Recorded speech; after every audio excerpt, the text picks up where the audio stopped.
আসসালামু আলাইকুম বন্ধুরা, তোমরা সবাই কেমন আছো? আশা করি ভালো আছো। তো আমিও ভালো আছি। আর একটু ভিডিও নিয়ে আসলাম, দেখতে থাকো, ভালোই লাগবে। তো সকালবেলা এখানে দেখতে পাচ্ছ যে ছোট মিনি গ্লাসের এক গ্লাস দুধ, আর এখানে লেক্সাস বিস্কুট। ছেলে এখানে ব্রাশ করতেছে। তো স্কুলটা অনেকটাই দূরে, তো ছেলে সকালবেলা শীতের দিন উঠতেই চায় না। অনেক মানে কথা বলার পরে ডাকতে ডাকতে 7টা থেকে ডাকতে ডাকতে দেখা যায় 8টার সময় উঠে, 9টায় ক্লাস।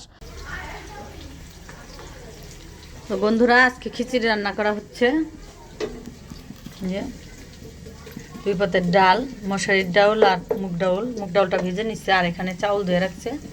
একটু ছেলের বউ রান্না করতেছে, হয়তো তেল আর পেঁয়াজ দিয়ে দিচ্ছে। তারপরে ডিম ভাজি দিয়ে খাওয়া হবে। আজকে মাংস দিইনি, সবসময় মাংস দিয়ে রান্না করি। আর এখানে যে আমি বড়ই আর পেয়ারা কেটে নিচ্ছি, এগুলো খাচ্ছি। ছেলের বউকে বললাম তুমিও খাও। আর যে লবণ লাগে নিলে, মিষ্টি আছে এমনি।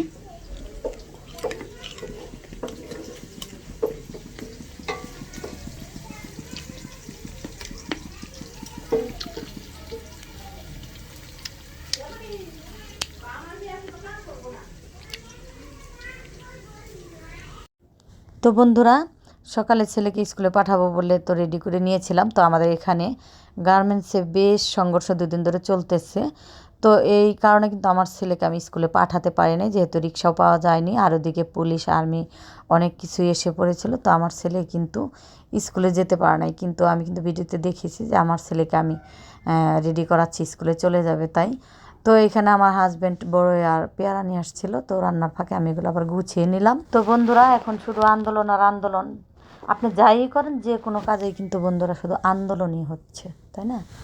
তো এখানে খিচুড়ি নাড়া হচ্ছে। তো এখন 2টা ভাগ করে নেওয়া হবে। এখানে ধনিয়া পাতা আছে। তো বড় ছেলে ধনিয়া পাতা খায় না, তো এখন আলাদা করে নিব। ওখানে একটা ছোট পাতিল দেখতে পাচ্ছ তোমরা, ওই পাত্রের মধ্যে কিছু বেড়ে নেব। আর বেড়ে নেওয়ার পরে ধনিয়া পাতা দিয়ে দেবো আমাদেরগুলোর মধ্যে। তো এখানে দেখতে পাচ্ছ বেড়ে নিয়েছি, আর এখন আমি ধনিয়া পাতাগুলো দিয়ে দিচ্ছি। তো খিচুড়িটা কিন্তু দেখতে পাচ্ছ একটু আঠালো আঠালো টাইপের হয়েছে। তো আজকে আবার তেমন একটা রোদ না, ভালোই লাগবে খেতে। তো ঘরে অনেক সবজি মাছ মাংস ছিল।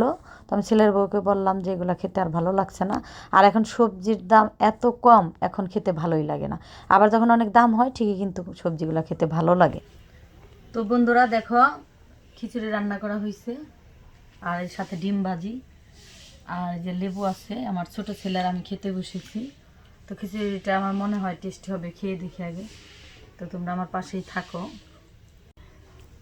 তো এই যে আমি নিলাম ডিম, ছেলেকেও দিয়ে দিলাম। আমি খেয়ে দেখি, তোমাদের বলি কেমন হয়েছে। আর তো মনে হচ্ছে ভালোই হবে। ওরকম আঠা আঠা ডাউল টাউল দিয়ে রান্না করলে ভালো লাগে। তো ছেলে সবজি দিতে চেয়েছিল, আমি কিন্তু সবজি দিইনি, যেহেতু আমার বড় ছেলে সবজি দিয়ে সবসময় খেতে চায় না। তো আবার রাগারাগি করবে, তাই আর কি ডিম ভাজি দিয়া খিচুড়ি। যে আজকে বেশ একটা রোদ ওঠে নাই, কালকে অনেক গরম ছিল। তো এই জন্য বললাম যে তেমন একটা রোদের তাপ না, আজকে খিচুড়ি রান্না করো।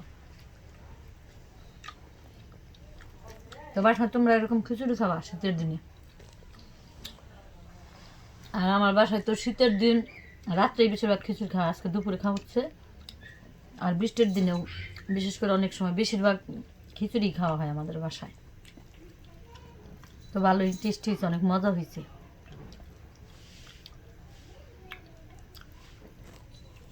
কি আব্বা, টেস্ট হচ্ছে? বেশ মজা। লেবুটা ছড়াই নাও। লেবু নিছিলে? তো আসলেই বন্ধুরা, অনেক মজা অনেক মজা অনেক মজা হয়েছে। তোমাদের আবার রূপ লাগবো।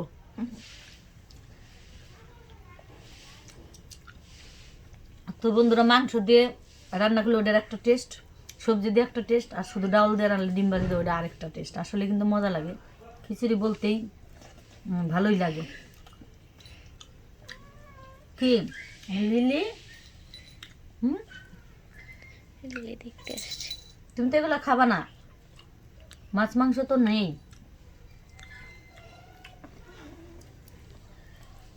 গরম গরম খিচুড়ি অনেক মজা। কে আসো আমার কাছে, মজা আসো। তুমি খাবা? খাবা? তুমি এটা খাও না বাবা। তোমার এই যে একটা লিলি, ও মাত্র প্রেগনেন্ট হয়েছে, আর আরেকটা তোমাদের সাথে শেয়ার করব। ওইটা তো বেবি দিয়ে দিছে আজকে, আলহামদুলিল্লাহ 4টা বেবি হয়েছে, মেয়ে বেবি। কপাল ফুটে গেছে আমাদের। মেয়ে মানুষেরও নাকি মেয়ে বাচ্চা হইলে অনেক উন্নত হয়, তো আমার ঘরে উন্নত হওয়ার জন্য আসছে ওরা। তো ওদেরকে আমরা খুবই আদর করি, খুব ভালোবাসি। করি আমি, মাছ আছে, পাখি আছে, এগুলা, তারপর বিড়াল, এদের আমরা অনেক ভালোবাসি এবং অনেক যত্ন করি। নিজেদের খাওয়ার চাইতে ওদেরকে আগে আর কি দিই। তো ঠিক আছে, খাওয়া দাওয়া শেষ করি।